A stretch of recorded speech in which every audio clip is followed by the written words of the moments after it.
I don't know how to describe it other than like a demon type of sound. But it's silhouetted, hulking, every bit of 5.5 feet wide, 13 to 14 foot tall, pitch black. The one thing that ran through my mind when I had this encounter was I don't have a big enough gun. Your host, two-time witness and field researcher for more than 40 years, William Jevning. Welcome to Creek Devil. Hello everyone, welcome to the Q&A. Let's get right to it. Tom, let's go over that question about the conical heads, since Forrest is with us this week. Yeah, that was a question that was brought up last week. And why is it that some creatures have the conical head and some do not? And I think that it has to do with the sagittal crest. Forrest, what are your thoughts on this? Well, yes, I would say that it was the sagittal crest. You see this most generally in gorillas. The males all have a huge sagittal crest on their head. Now, the Bili apes are, a.k.a. Bili apes. They also are calling them that now. Heavens, I never know what name they're going to assign something. But anyway, those big chimpanzees are the only chimpanzees that exhibit a sagittal crest, and it's only on the males. You don't see this on the females at all. It has to do, that sagittal crest is there to support those massive jaws that are for chewing and such as that. And the comparing it to the chimpanzees and the gorillas again, the Bili apes, aka both of them, they sleep on the ground much the same as gorillas do. They're much larger in size, so I have a feeling that their diet is very similar to gorillas. Gorillas eat a lot of fiber. So they have to have those big, massive jaws with those heavy-duty muscle attachments in there for the zygomatic organs and that sagittal crest up there. And I think it is sexual dimorphism is what I think it is. You've got, you see the males with these sagittal crests, and I think it's the same thing with Bigfoot. Well, hold on. The males, generally, you hear them say that. Hold on. What about the Patterson film? You got a female with a sagittal crest. Okay, I'm getting there. You do see the sagittal crest, and I think it is more of a sexual, dimorphism in there. But because it would not surprise me that you might see some of that in some of the different types of Bigfoot in the areas that they are, that the females might actually have a more prominent sagittal crest as well because of the diet that they I was just going to ask you about that. Area. Yeah. I would think that would make a difference. Now, the more rounded heads, I still am going to go that it's a sexual, that there's sexual dichotomy there, exhibiting the males from the females. And now she has a higher head and a flatter forehead and a higher head in the occipital region. However, I don't think in the way that they describe some of these males, I don't think hers is possibly as large. Now, I mean, you saw a male, didn't you, Will? Yeah. I don't think that they present, I think that they have even a larger one than that. So it would not be unusual for females in a certain area to have that higher sagittal crest versus, the males. So, but I still think there's going to be a sexual dichotomy there, Most likely, and, yeah. There is in all species. I don't know why there should be any different in Bigfoot. So I think that that's probably what it is. But and then on the same token, it might be a different species of Bigfoot. That there might be a Bigfoot out there that just has a round head, and even the males have a round head. But we're just going to have to get them all lined up and sort it out. Well, that's it. I mean, that's something we don't know now. We can only speculate. But I think you're right. I mean, I wondered about that too. If we get the differing reports, and if you can't tell any other way sexually other than the head shape, that's a pretty good indicator. Well, yeah. I mean, they're going to have the males. I just can't imagine it any other way. Let's face it. They're going to have those big jaws on them. They're going to have the more pronounced zygomatic arches, and they're just going to look more masculine. And those that sagittal crest that runs down the middle of the skull is going to be probably more pronounced, and it would just stand to reason that they're going to be bigger and bulkier. I mean, you can even see, and you don't see that until they start developing that at an older age. I mean, gorillas are really you want to watch the development. Gorillas are a prime example because you see young males, they don't have that, and they slowly, as they get older, start to develop that crest develops on their head. So it's not something that they're born with. So that's something that they develop. Right. And then you've got that big boom on top of these big male gorillas that, you look at those guys and they're just, massive. And the other way to tell too is if you get a good look at one. Yeah, if you get a good look at one, you can tell where the center of gravity is. Where the males, it's going to be higher, the females lower. All right, Tom, what do we get next?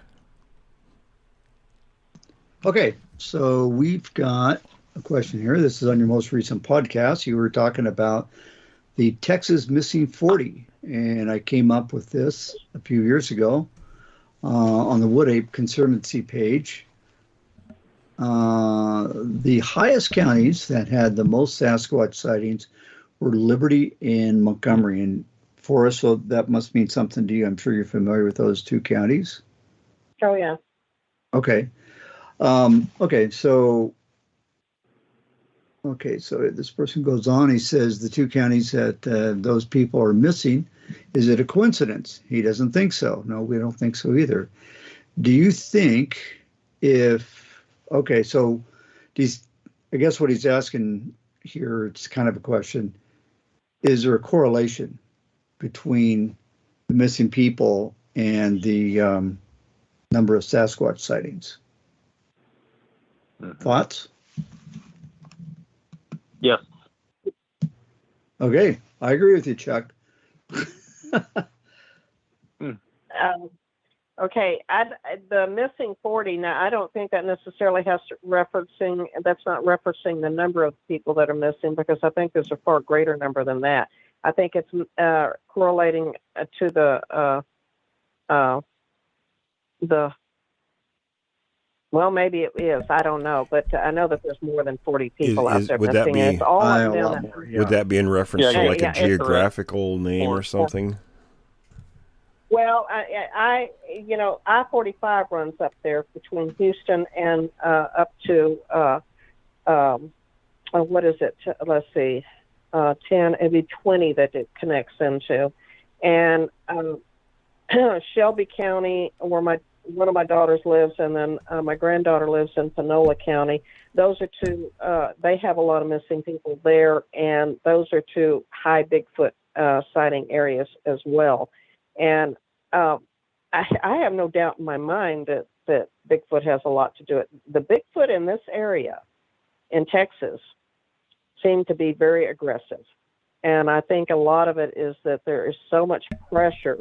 This is just a guess. I'm throwing it out there. I don't have any idea. I haven't interviewed any Bigfoot lately to ask them their feelings on this. But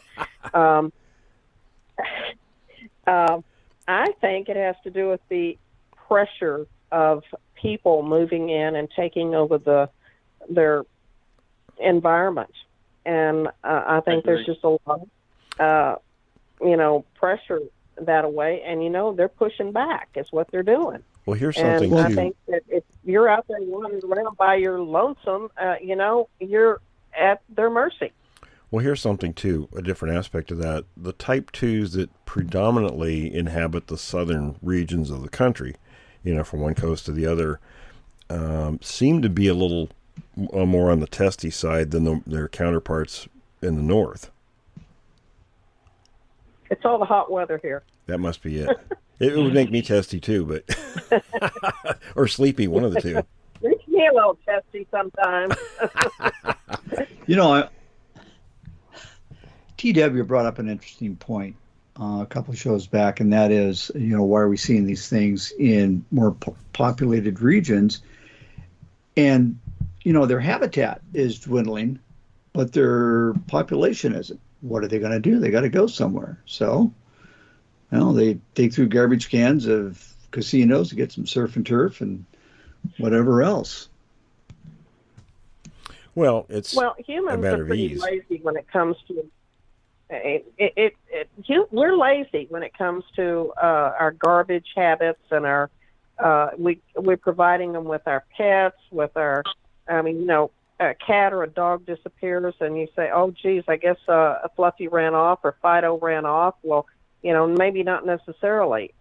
They didn't run off.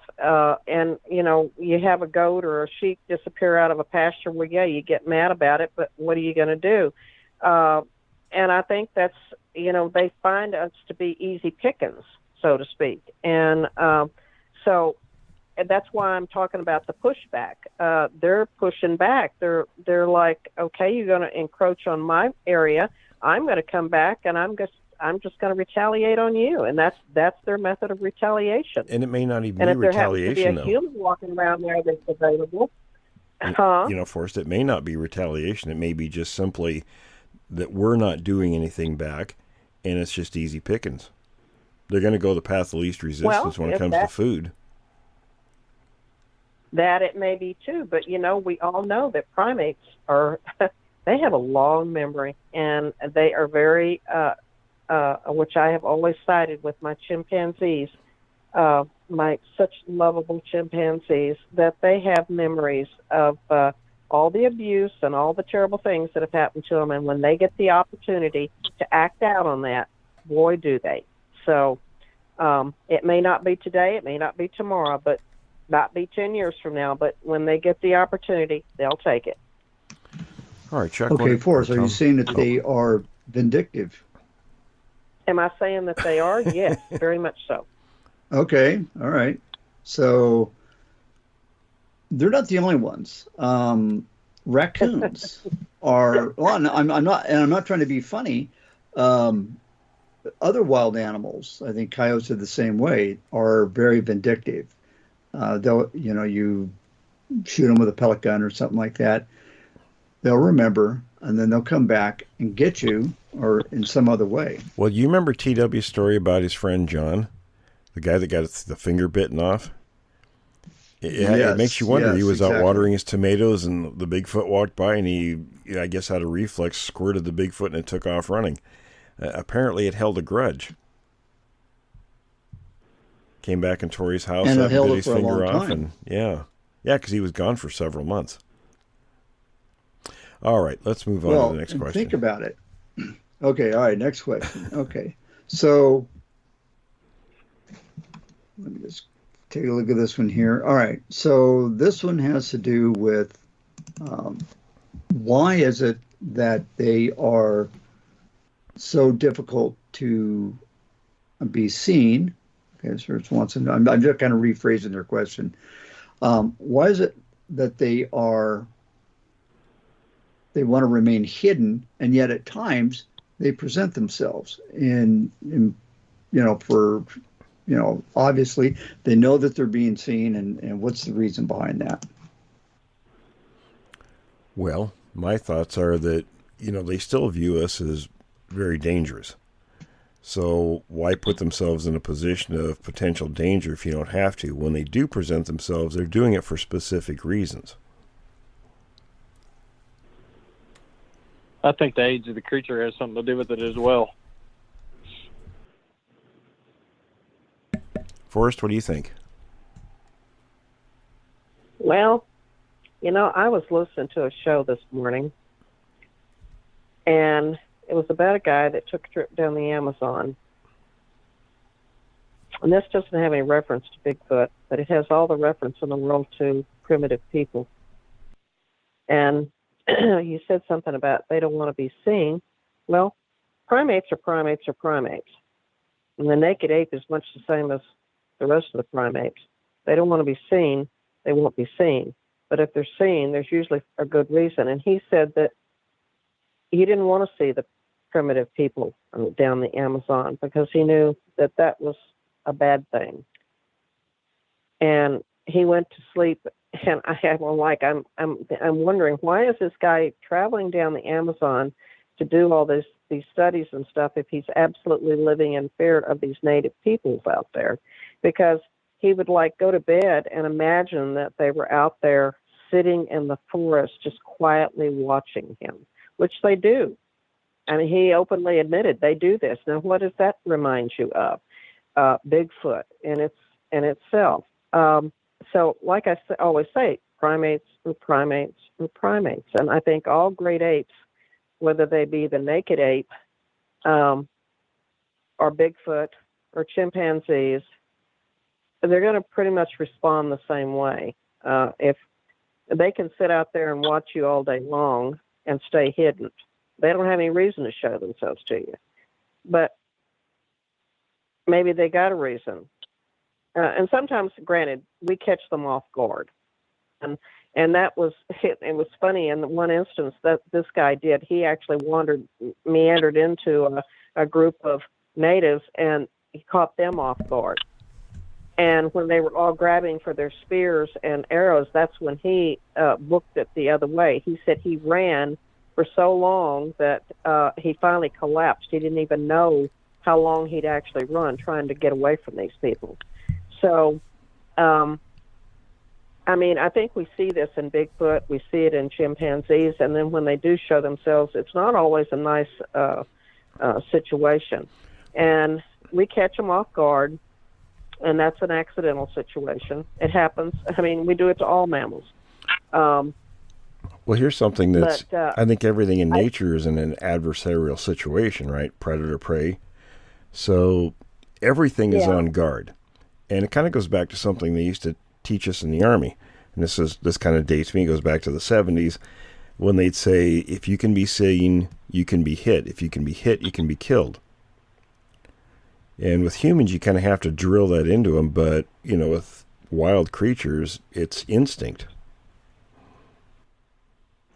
Well, I think humans have just adapted this attitude that we're the top of the food chain, that we are the alphas out there, and you know what? Nothing's going to bother us. You and I both know that is not the case. That's true. We think going to bother us. Yeah, we think nothing's going to bother us. And then people act surprised when something happens. The people in Alaska used to act surprised when they suddenly became dinner for a grizzly. Oh, but you can't kill me because I'm the alpha. No, you're not. There was a story posted on Facebook this past week that was about that, and it was a couple. I'll paraphrase it. There was a couple, and I can't remember where they were, but they were in Montana's where they were. So they knew there were grizzlies there. They went to this place where they always, people hiked, and they'd hiked there many times. And towards the end of the day, the husband had his camera. He was taking pictures, and I guess he was trying to get these pictures in some magazine, a local magazine. He never could quite cut the mustard. And he saw towards, at the end of the day when the light was fading, he saw something, and his wife never saw it. He pointed, and he says, I'm going to go get the shot. I'll be right back. And so she says, okay, I'll meet you back at the car. So she went back to the car, and then it turned to nighttime. She tried going back up the trail, but couldn't find her way all the way up there. So she drove down to the nearest ranger station, and the ranger went up there with his flashlight, looked around, and they had to go back in the daytime. They couldn't find the guy. So the search team went up there, and they hiked up the direction where he went, and they found this small tree that was just torn up, and then 50 yards from that, they found the guy's body. And apparently what had happened, according with the footprints and everything, the guy had found a mother grizzly and 3 cubs, and the bears kept moving away from him, but he kept coming after them.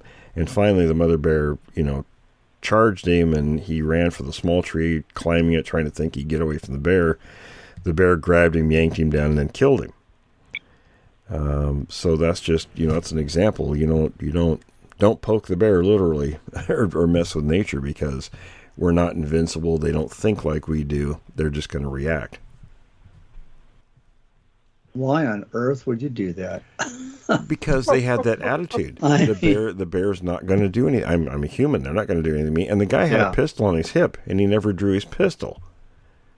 Apparently, thought that he loved bears so much that he didn't want to leave, the 3 cubs orphaned.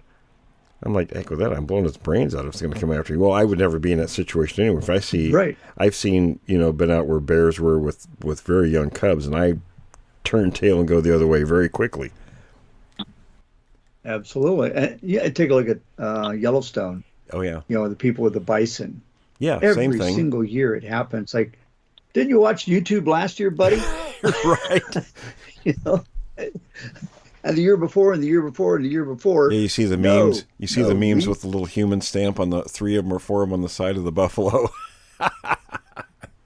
Right, exactly. They're buffalo or bison, whatever you want to call them, and they're wild animals. They're mean, and they're mean. Huge. I mean, they're they can flip over. They're mean. They have a disposition. Yeah. They're majestic creatures from a distance, and leave it at that. That's right. Okay, we got a question here. Moving on from bison to Bigfoot. This person was watching a Crater Lake video, and the lady filming it was describing the beauty of the area. I've been there. I have to agree. And then just out of the blue, she just kind of said, "Oh, and by the way, Bigfoot are in the area." And employees, apparently, according to this, employees at Crater Lake agreed that there are Bigfoot there. So this guy wants to know, is it just Crater Lake that's finally admitting that there are Bigfoot, or have other parks come to their senses and admitted that they have Bigfoot as well? Well, they're not going to... Do we even know the answer? They're not going to say it publicly. But privately, some of the rangers will tell you. Tom, you know that. Yeah. They got signs that Tom can tell you that. Colorado. Well, there's it's not a public, it's not a national park, it's a national monument close to Crater Lake, which is Oregon Caves National Monument. And there's a guy who had a Bigfoot encounter there. It scared him, and he went and he thought, well, I'm just going to do the responsible thing, regardless, whatever the consequences are, what people will think of me. And he told him. And so later on, a journalist went and interviewed the head ranger there. And the ranger actually said, yes, we get a lot of reports of Bigfoot, and we don't have any, how do you put it, no documented reports of people being injured by Bigfoot. Really? Well, Tom, of course remember you don't. The rangers we talked to, they don't keep records like that. No, they don't. And even if they did, they're not open to the public, I would imagine. But well, Tom, didn't you have a ranger that you approached one time that didn't she tell you an area to go look in? Yeah, many times actually. I've spoken with rangers at two totally different districts, huge, miles apart from each other, and they all said yes, absolutely. There's Bigfoot in the area, and there's 2 different types. Like I call them rangers, just personnel that work at the ranger station. There's the ones that work behind the counter, and then there's the ones that go out in the field. And the ones behind the counter said, yeah, the ones out in the field have seen these things. And, well, you remember we talked to Doug, episode 197. Yeah, right. And he was said, a state forester. There are some, yeah, he's a forester, but there are some of these employees when they see a Bigfoot, that's it. They're done. They're going to go work at McDonald's. They're not going back out in the forest. Interesting. So that was a long-winded way of saying, yeah, I think there are other, unofficially, now we're talking about 2 different things. We're talking about the Park Service, which would be Crater Lake, and other national monuments. And then that's a whole different agency than the Department of Agriculture, which is the Forest Service. But yeah, both of them are federal might agencies. get one to say privately, sure, they're out there or whatever, but they're not going to make any kind of a public statement. They don't. I know no. that over in Pikes Peak, Colorado, they've got signs up. They have what now? Signs posted of Bigfoot in the area. I'll bet you it's not the Forest Service doing it, though. Yeah, probably that's private I would people just doing bet it. dimes. Yeah, I bet dimes of dollars. That's the situation. All right, let's move on. Too bad, you know. Yep. Okay. All right. This one has to do with the feet of Bigfoot.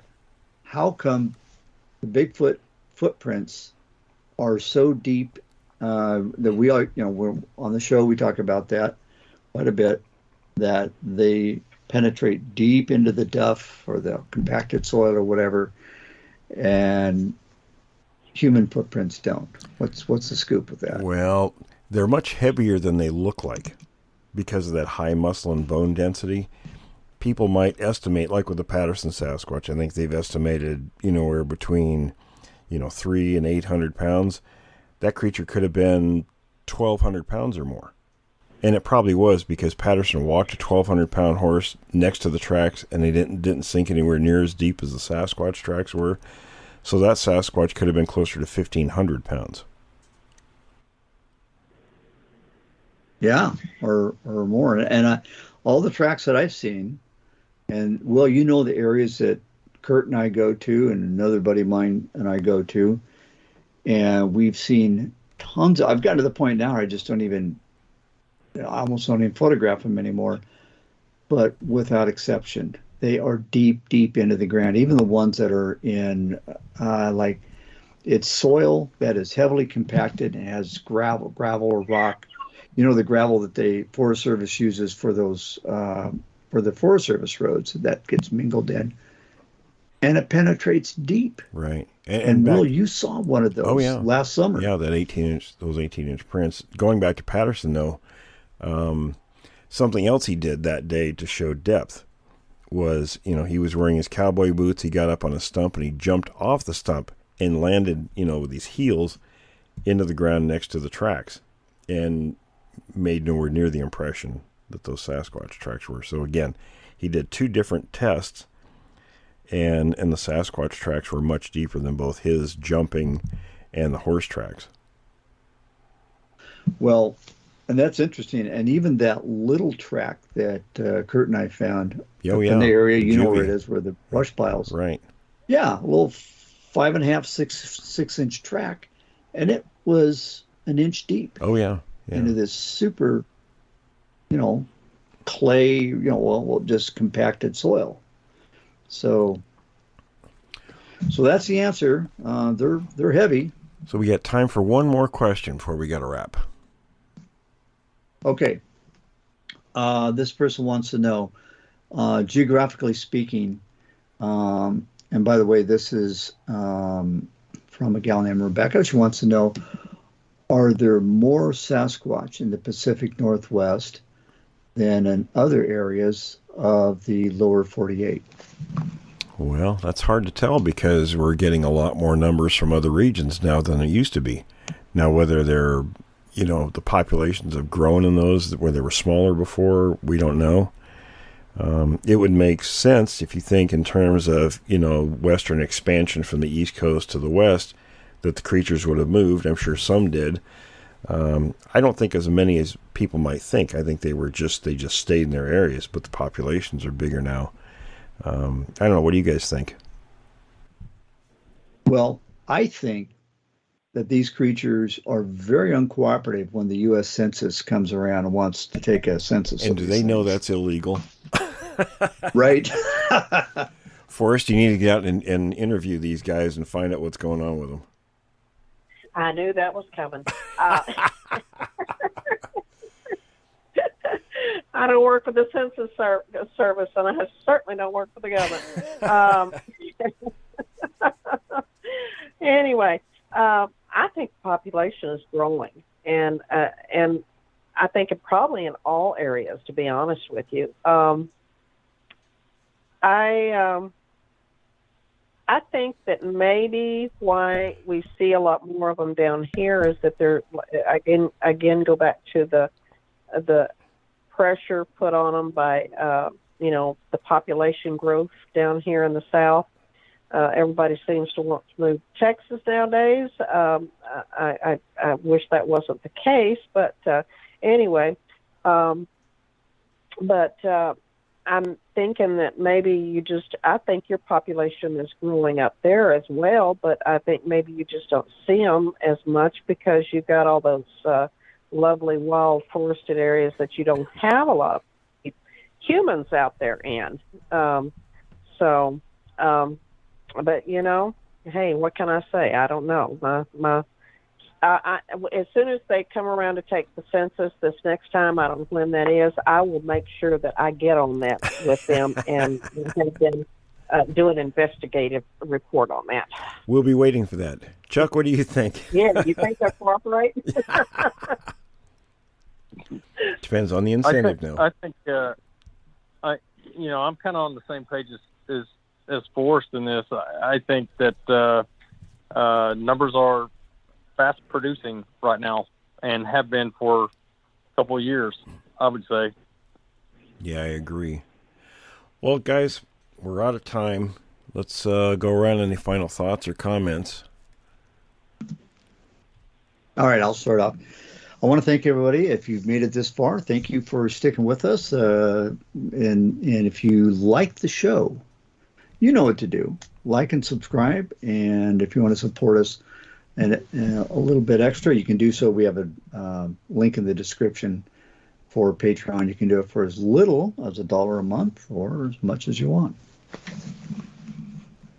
Forrest, how about you? Yeah, hit those like buttons, folks. I think it's been a very interesting discussion this time, and keep those questions coming in. Chuck, how about you? Great show as always. Great questions from people. Keep the questions coming, and we'll see what we can come up with. All right. Well, thanks for stopping by, everybody, and join us next time. Thanks for listening to this episode of Creek Devil. If you or anyone you know has had an encounter with these creatures, please contact us at williamjevning@yahoo.com. That's William, Jevning, @yahoo.com. All communication is confidential. Join us for another program next week. And until then, keep your eyes open now.